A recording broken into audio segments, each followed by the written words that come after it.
Today we are talking to Mr. Lo Fagunes, who is an entrepreneur who is into sewing and printing of t-shirts, worksuits and jerseys. Mr. Kufa, can you tell us more about your business? Thank you so much.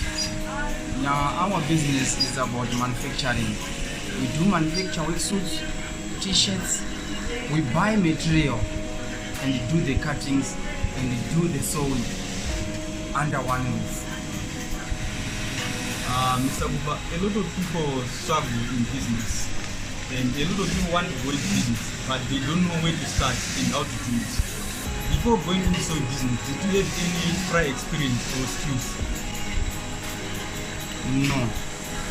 Into tailoring business, I have no experience. Rather than I decided to look which business is easy to start. This business needs small capital, only determined with a little you have. That is the only capital. Zama kutanga nezvaunazvo. That is the only message I can give. Zvaunazvo, that's the right capital. When did you start your business? I started this business in 2016, October. I was not formally formalizing, I was just starting to look for customers in 2016. What are some of the challenges you are facing? This business has so many challenges, especially pricing. Customers need it very cheap, so the competition is very stiff.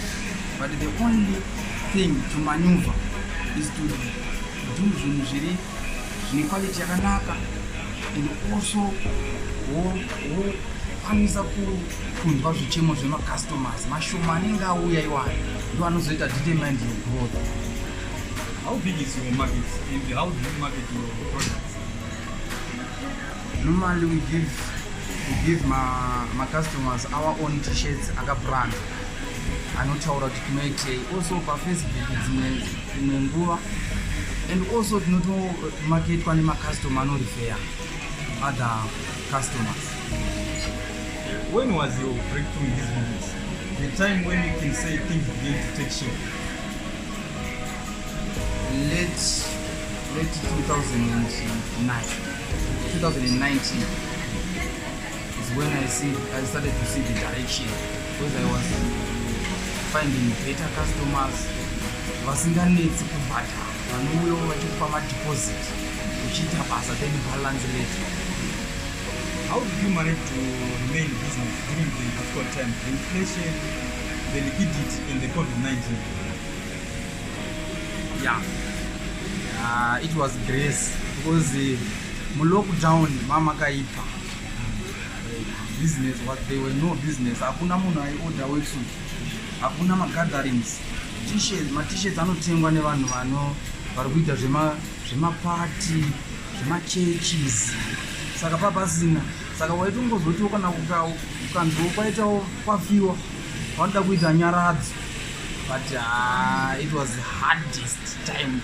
COVID time was the hardest time in this business. But now we are trying to revive, because nyika yavhurwa. How big is your workforce? We are still 14. What advice would you give to someone who wants to get into business or want to get into sewing business? The very advice I can give is start where you are. Mushini wako one. Tanga nemushini. That's the only capital you have. Don't ever think kuti capital ichabva kudenga kana kuBritain. Nowadays hakuna munhu ari kupa mari munhu kuti asimuke. Saka tanga nezvaunazvo.